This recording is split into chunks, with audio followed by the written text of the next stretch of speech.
We'll begin with an opening statement on Sunday's game in the NCAA first round versus Middle Tennessee, and then we will take your questions. Coach? Tell you, this game feels like it's a long time coming. We've feel like we've been off for a long time, and been down here in San Antonio for a few days now. So we are excited to be getting closer to game day and game time. I know our team's looking forward to it, and we've got we have a tough opponent that knows how to win, and they'll be very disciplined and have a game plan that they'll come out and execute. So we have to be locked in. You don't just walk out here and win. You have to walk out and be a really good basketball team to continue to advance. All right, take our first question from Maria Cornelius. Maria? Coach, it's obviously been a rather tumultuous start to this tournament with all of the attention about the weight rooms and the swag bags and the meals and assorted issues. What is your reaction to that? And a side question, how do you make sure your team is focused on what does take place tomorrow on the court? Well, I think there's a lot there. On the way down, we didn't know what it would look like. We talked to the team about handling whatever it is. It's not going to look normal. That's the one thing. We knew it wouldn't look normal. And it's not been perfect. There have been some things, obviously, that we would like to change, but our players have really handled everything well. They have moved from, event to event very well. They've been flexible. I think for us, we're handling things. It is disappointing when you see the pictures and you see the discrepancies between the two tournaments. I think it's really disappointing. But I think when you're around our team here, I think they've been grateful. They have been wonderful to deal with, and I think they're just excited to play basketball. Jordan? Kellie, you mentioned you guys are just kind of navigating all the changes, but what has life kind of looked like for your team in the bubble? What's the day-to-day been like? Well, the practice times have been a little bit all over the map in terms of what times they've been. Might have an early one. You have a practice, and then you have a COVID test. And the COVID test, you're allowing an hour and a half to 2 hours from door to door to get that finished and finalized. So that's taken up quite a bit of time. We've been able to, once out of quarantine, we're able to move into a meeting space that we can come and watch film. The players can come and do some treatment. The players could do some study hall. Meals have been basically, for the most part, delivered. So they're coming in boxes and you're having meals in your room by yourself. We did have to travel over to Austin to practice on, I guess that would have been Friday. And we had to leave here at 6:30 in the morning on Friday to go over to practice. So that was after coming off a PM practice. We walked off the court at 9 p.m. on Thursday night. So, logistically, things haven't been always the easiest, but we've handled it. Ben? Kellie, just what have you seen from MTSU while preparing for them this week, and kind of what's at the top of your priority list for this basketball game? Well, I think there are a couple things. Obviously, Annie Hayes is a terrific dynamic scorer for them. She does a great job getting to the basket and get herself to the free throw line. And their system is set up for her to do that because they're putting 4 shooters behind the three-point line and going to spread you out and basically saying, pick what you want to do. Do you want to help onto her and she'll kick to threes, or do you want to let her go one-on-one? And she's a 26-point scorer going one-on-one. So I think that's where they present a challenge to anybody that they're playing. You've got to decide how you're going to guard. And then I think defensively, they've got some players that'll get after you, and they'll try to pressure the ball a little bit and try to deny some passes. And then they're going to play hard. They're going to be very disciplined, and they're going to play hard and not going to back down. A reminder before we take our next question to use the raised hand feature in Zoom, and we will call on you. With that, we'll go to Corey Curtis. Hey, Coach. Rick has been such a big part of the women's game in Tennessee for so long. And with this meeting and it being on ABC, how big is this matchup, for the state, for your program, for the high profile nature of it? Well, I think you're right. I think Coach Insell has meant a lot to girls basketball in the state of Tennessee, and then obviously women's basketball on a national scale as well. Growing up in the state at the time when he was coaching powerhouse Shelbyville, you knew who he was, and he was consistently producing All-Americans and national championship teams.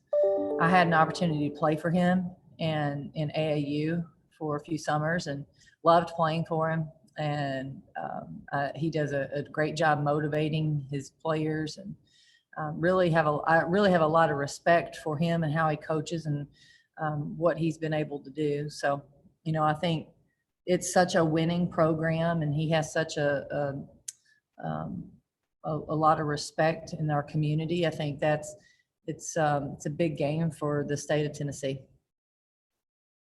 Gustavo.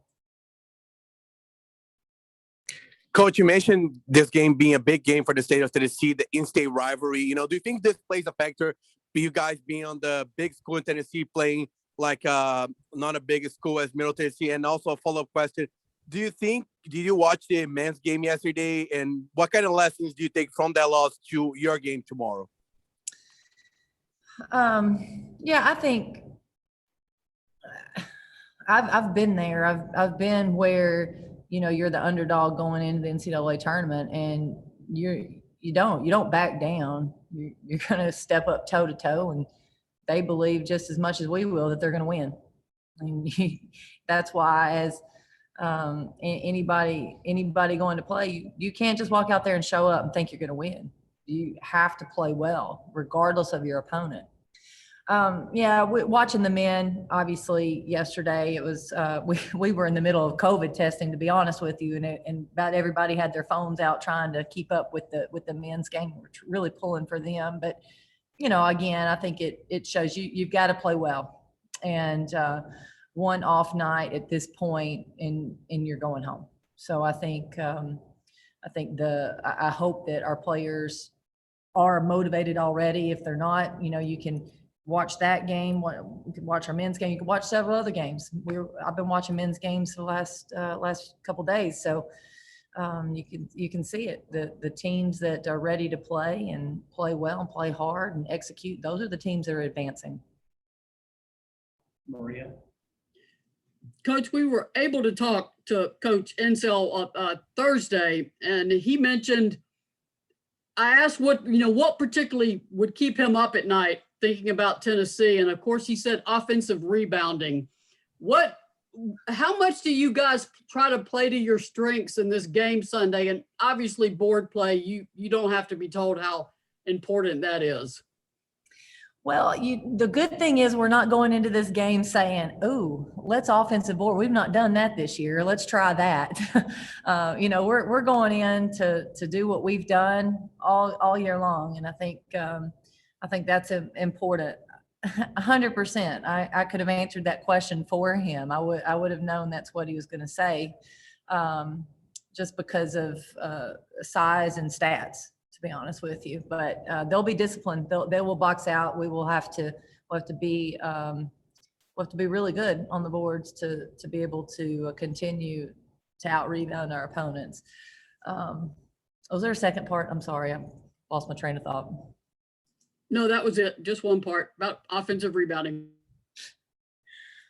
Jordan. Kellie, you said kind of despite it maybe not being an ideal logistical circumstance that you're dealing down there in San Antonio, that the players are really adapting well. What's just impressed you with them kind of the last few days as they've navigated this with you? I think just their attitudes have been good. I really didn't want to break it to them that we had to pick up breakfast at 6:15 on Friday morning and hop on the bus. But they did a really good job. They handled that. They've not complained. We wanted to make sure that that they understood, I think, beforehand really what it was. To the best of our ability, we tried to explain to them what it was going to look like, so they were prepared. And I do credit our Angie Keck and Catherine Green for helping prepare our players for what this is going to look like. And then again, they come in, they go grab their food. There's no complaints. They get it and go to their rooms. Now I don't know what happens when they get to their room, but they're getting their food and going in. They understand we don't have control over the schedule, so we have to go practice in Austin, which is, an hour and a half away, just what it is. And I think that's a really good mindset. And I hope that what that has done, I hope that's enabled them to focus on the task at hand, not worrying about things that they literally have no control over. Let's just go ahead and focus on why we're here. Joshua Lane. Kellie, y'all have had your share of struggles in the first half of games this year. Just what things do you guys need to do to make sure that you don't get into a big hole too early? Yeah, I think for us, coming out ready, and I think some of our games we've had to kind of navigate through early, get a feel for what our opponents are going to do, and then settle in. Hopefully, we can feel really good about what we need to do to start this game and to finish this game. And when we step out there, our players, I need them to be confident in our game plan. I need them to be confident in their ability and confident in their teammates' ability. Corey. Coach, Renaya has really taken over some games for you here down the stretch. What's your message to her to start this one? Now, my message isn't going to be any different than it ever is with Renaya. She's obviously she is very gifted. She's very talented. She's proven that over and over this year. So we'll just try to find ways to keep her aggressive, find ways to get her involved early, even if that's off the ball. I think we've got to get her moving. I think she's best when she's got a lot of energy and she's active and engaged in our offense. And the thing about her, you don't even have to run a lot of plays to her, although we do.